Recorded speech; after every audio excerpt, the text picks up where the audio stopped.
Welcome to Binodini theatre. সবাইকে আসার জন্য অনেক অনেক ধন্যবাদ। টিম বিনোদিনী, আমি যেদিনকে শোনার পর থেকে আমি বলেছি, একটাই রিকোয়েস্ট করেছিলাম যে যেহেতু এটা আমাদের কাছে একটা বড় প্রাপ্তি, একটা বড় প্রাইড, অবশ্যই আমাদের মাননীয় মুখ্যমন্ত্রীকে অনেক অনেক ধন্যবাদ তিনি এই নামকরণটা দেওয়ার জন্যে।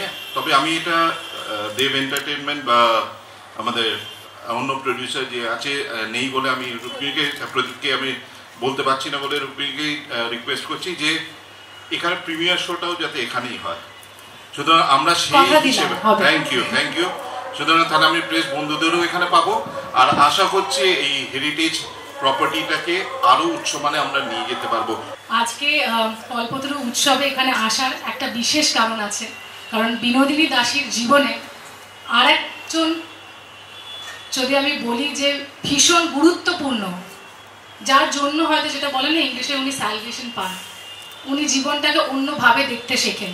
তিনি ছিলেন শ্রী রামকৃষ্ণ পরমহংস, যেটা নিয়ে অনেকজন অনেক কিছু আমাকে সোশ্যাল মিডিয়ায় লিখিয়েছেন যে ওনাকে কবে দেখবো, ওনার ঝলক কবে দেখবো, কখন দেখবো। তো আজকে এই 1 জানুয়ারি 2025 এই দিনের থেকে বেশি ভালো উপলক্ষ হতে পারতো না এই পোস্টারটা লঞ্চ করার জন্য। ঠাকুরের আশীর্বাদ নিয়েই এই পোস্টারটা লঞ্চ করা, এবং যেইটুকু ভুল ত্রুটি হয়ে থাকে আমি বলবো আমাদেরকে প্লিজ ক্ষমা করে দেবেন। আমরা শুধু সৎ মনে চেষ্টা করে গেছি, প্লিজ মনে রাখবেন, ভালোবেসে রাখবেন। কিছু ভুল হলে জানাবেন, সেটা আমরা মাথা নত করে নিয়ে নেব, কিন্তু সত্যি বলছি মন থেকে একটা সৎ চেষ্টা করেই এই কাজটা করা।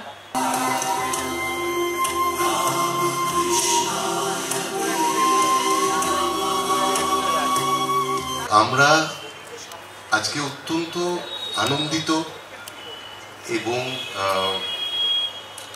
কি বলবো আপ্লুত যে শুধুমাত্র বাংলা ছবিতে আমরা সুর করবার সুযোগ পেয়েছি রামদার জন্যে এবং যারা আমাদের প্রডিউসার্স তাদের জন্যে। শুধু তাই নয়, যে কাজটা করলাম সেই কাজটা এমন একজন আর্টিস্টকে সেলিব্রেট করা হলো, উদযাপন করা হলো, যে মানুষটা সত্যি একজন কালোজয়ী মানুষ, এবং তার কথা, তার কীর্তির কথা আমাদের অনেক দিন ধরে জানা এবং সঠিক অর্থে বোঝার অপেক্ষা ছিল। খুব ভালো লাগছে যে ইতিহাসের একটা অংশ হয়ে অবশ্যই কার না ভালো লাগে, কিন্তু এই যে ছবিটা আমি করতে পেরেছি এটা একটা প্রায় 5 বছরের আমারও লড়াই ছিল। মানে আজকে সে 2019 থেকে আজকে 2025-এ দাঁড়িয়ে আছি আমি, তো প্রায় 5 বছর ধরে এই লড়াই। রুক্মিণীকে আমি এই জন্যই ভেবেছিলাম কি রুক্মিণীর মধ্যে আমি যখন পার্সোনালি রুক্মিণীকে দেখেছিলাম বা রুক্মিণীর সঙ্গে যখন কথা বলেছিলাম, ওর মধ্যে একটা বুদ্ধিদীপ্ততা আছে। ওর কথা বলার মধ্যে, ও নিজের জীবনযাপন, ওর জীবনধারা যেভাবে ও নিজেকে যেভাবে প্রেজেন্ট করে সবার সামনে, বা যেভাবে কথা বলে, বা সব মিলিয়ে একটা খুব সুন্দর মহিলা। হয়তো বিনোদিনী এই মুহূর্তে দাঁড়িয়ে আমার এই 7 বছরের অভিনেত্রী হওয়ার এই পুরো জার্নিটায় সবথেকে স্পেশাল ফিল্ম বলা ভুল হবে না। আমার মনে হচ্ছে আজকে আমি রেডি হচ্ছিলাম, আমার টিম থেকে একজন বললো যে এই রুক্মিণী, তোমার নিজের 7 বছরের ক্যারিয়ার আর এই একটা ছবি বানাতে 5 বছর লেগে গেল। হ্যাঁ, ওনা খুব সিম্পলি কথাটা বলে বেরিয়ে গেল, কিন্তু আমি না অবাক হয়ে তাকিয়ে থাকলাম যে সত্যি একটা নারী কেন্দ্রিক ছবি, একটা হিরোইনের পোস্টার, একটা হিরোইনের টাইটেলের নেম বিনোদিনী, একটা হিরোইন সেই রকমের বাজেটের, একটা হিরোর বাজেটের একটা ছবি করার যদি চেষ্টা বা আস্পর্দাটা দেখায়, তাকে 5 বছর লেগে যায় সেই ছবিটা বানাতে। মানে এটা তো অদ্ভুত একটা বিষয়। 2025-এ দাঁড়িয়ে এই কথাটাও ভাবতে হচ্ছে, কিন্তু এটা ভাবতে হয়েছে, এটা করতে হয়েছে, এই লড়াইটা লড়তে হয়েছে। 2 ধরনের কাজ। একটা হচ্ছে আমি পারিশ্রমিক নিয়ে কাজ করলাম, যে আমি একজনের কাছে গেলাম, আমি পারিশ্রমিক পাচ্ছি, আমি এই কাজটা করে দিলাম। একজন হচ্ছে যে আমি তার স্বপ্নটাকে আমার স্বপ্ন করে নিলাম, নিয়ে এবার তার স্বপ্নের মধ্যে দিয়ে আমি আমার জার্নিটাকে ফুলফিল করলাম। তো সেকেন্ডটা রুক্মিণী খুব স্পন্টেনিয়াসলি করেছিল, যে রামকমলের সাথে রাম যেটা বলছে, যেভাবে বলছে আমি সেইভাবেই সেই ফ্লোয়ের সাথে যাব। সেইটা আমি আমার কোথাও গিয়ে আমার কমিটমেন্টটা পেয়েছিলাম বলে হয়তো রুক্মিণী আমার বিনোদিনী হয়েছে। আজকে কল্পতরু উৎসবের দিনে আমরা আমাদের ছবিতে যিনি ঠাকুর হয়েছেন চন্দন রায় সান্যাল, ওনার এই পোস্টারটা আমরা লঞ্চ করলাম। আমাদের মনে হলো যে আজকে এই দিনটা সঠিক দিন এটা করার জন্য। নতুন বছরে এত বলা উচিত যে এত একটা অসপিশিয়াস একটা স্টার্ট, একটা বিগিনিং, ঠাকুরের আশীর্বাদ নিয়েই হয়তো এটা করা, এবং বিনোদিনীর যাত্রাটা, রুক্মিণী অ্যাজ বিনোদিনীর যাত্রাটা শুরু করা খুবই ভালো লাগছে, কারণ স্ট্রাগলটা তো 140 বছরের।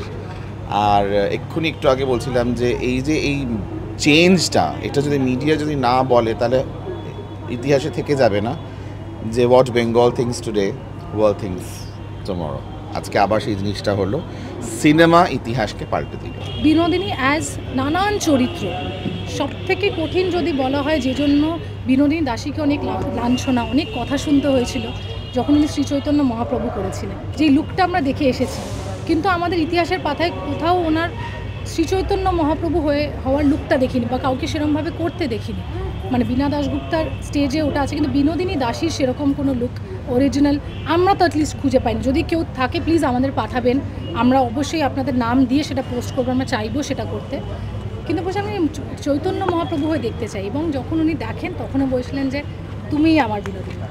তো সেই জার্নিটা, তারপরে প্রচুর নানান প্রচুর থিয়েটারের চরিত্র নিয়ে করছেন, সে নীল দর্পণে হোক, কপালকুণ্ডলা হোক, সেই প্রতিটা চরিত্রের সাথে নিজেকে ইন্ট্রোডিউস করা, নিজে শেখা, নিজে পড়া, সেটা এক্সটেন্সিভ লার্নিং ছিল। আমি আমার প্রচেষ্টা করেছি, আমি আমার মতন করে সিনেমাটা বানিয়েছি। সিনেমাটা 23শে জানুয়ারি মুক্তি পাবে। আমি অনুরোধ করব যে আপনারা প্লিজ হলে এসে সিনেমাটা দেখুন, এবং আপনারা যদি এরকম ধরনের সিনেমা দেখেন তাহলেই আমরা এরকম ধরনের সিনেমা বানাতে পারবো, আরও বেশি অন্য ধরনের সিনেমা উপহার দিতে পারবো। আপনারা যদি এরকম ধরনের সিনেমা না দেখেন তাহলে আমাদের হাত পা বাঁধা থাকবে, আমরা আর নতুন ধরনের সিনেমা বানাতে পারবো না। তো I would request audience to come watch. আর একটা যেটা সবসময় বলছি মিডিয়াকে, যে হ্যাশট্যাগ বি ফর বিনোদিনী, বিনোদিনীর পাশে দাঁড়ান। বিনোদিনীর পাশে দাঁড়ালেই আমাদের সবার জয়। অবশ্যই আজকে বিনোদিনী দাসী তার সম্মান, তার স্বীকৃতি সবটাই পেল, ইতিহাস বদলালো। বিনোদিনী দাসীকেও হয়তো অনেক কথা শুনতে হয়েছে যখন উনি চৈতন্য মহাপ্রভু করতেন, মানে এই কম্প্যারিজনটা বলা উচিত হবে না, কিন্তু আমাকেও হয়তো অনেক কথা শুনতে হয়েছে। কিন্তু আমি এটাই বলবো যে প্রচুর কষ্ট করেছি, অনেক চেষ্টা করেছি, একটা নারী কেন্দ্রিক ছবি বানিয়েছি, একটা হিরোর বাজেটে একটা ছবি বানিয়েছি। কারণ বিনোদিনী যদি করতে হতো, আমরা এটা জানতাম যে এটা কোনোভাবে কম্প্রোমাইজ করে করা যাবে না, তাহলে বিনোদিনী করাই উচিত না। তাকে যদি সেই আমি যোগ্য সম্মানটা, জায়গাটা, ক্যানভাসটা না দিতে পারি, সেই বিগ বাজেটটা না দিতে পারি, তাহলে এই ছবিটা করার কোনো মানেই হয় না। তাই বলবো যে অনেক লোকেদের অবদান দিয়ে এই ছবিটা বানা, অনেক লোকের পরিশ্রম, শুধু আমার একার না অ্যাজ বিনোদিনী, কিন্তু আমার পুরো টিম বিনোদিনী, আমার বিনোদিনী পরিবারে প্রচুর লোকের আশীর্বাদ, প্রচুর লোকের পরিশ্রম জুড়ে এই ছবিটা করা। তো শুধু রুক্মিণীর জন্য আমি বলবো না, বিনোদিনী দাসীর গল্পটা, আত্মকথাটা জানার জন্য প্লিজ হলে আসবেন। 23 তারিখ থেকে বিনোদিনী দেখবেন, এটা আপনারই বাংলার মেয়ের গল্প। তার জন্যই আজকে এত বড় ইতিহাস পাল্টে গেল, তার জন্যই আজকে অভিনেত্রী হিসাবে শুধু আমি না, আমার মতন প্রচুর অভিনেত্রীরা এই জায়গায় আসতে পেরেছে, আপনাদের সম্মুখীন হতে পেরেছে, আপনারা অভিনেত্রীদের কাজ দেখতে পেরেছেন। তো সেই জায়গাটাকে সম্মান করে আপনারা যদি আসেন, আমাদের সত্যি খুব ভালো লাগবে। উনি খালি একটাই বলছেন যে এটা তো আমার স্বপ্ন ছিল, এটার জন্য তো আমি আমার সর্বস্ব দিলাম, কিন্তু পুরুষ সমাজ আমার থেকে সেটা কেড়ে নিল। এবং বহুবার চেষ্টা হয়েছে এর আগে, কিন্তু কেউ পারেনি এটা করতে, বা কেউ ইনিশিয়েটিভ নেয়নি বলতে পারি। এই ইনিশিয়েটিভটা রুক্মিণী নিয়েছে, দেব নিয়েছে, সবাই নিয়ে এটা করা হয়েছে। অবশ্যই মুখ্যমন্ত্রীর কাছে আমরা কৃতজ্ঞ। তো আমি এটাই বলবো যে আস্তে আস্তে আমাদের ট্রেলার, টিজার, সং সব কিছুই আসবে, আপনারা একটু ধৈর্য ধরুন, আপনাদেরকে সব কিছু আমি নিয়ে আসবো আপনাদের সামনে। যদি কোনো ভুল ত্রুটি হয়ে থাকে প্লিজ ক্ষমা করবেন, এইটুকুই বলবো যে আমিও শিখছি, আমিও মানুষ, আমরা সবাই টিম বিনোদিনী হিসাবে চেষ্টাই করেছে, এবং পুরো মন দিয়ে চেষ্টা করেছে, এবং মানুষ মাত্রই ভুল হয়, যদি কিছু হয় তাহলে ক্ষমা করবেন, আর যদি ভালো লাগে তাহলে সেটাও অবশ্যই আমাদের জানাবেন।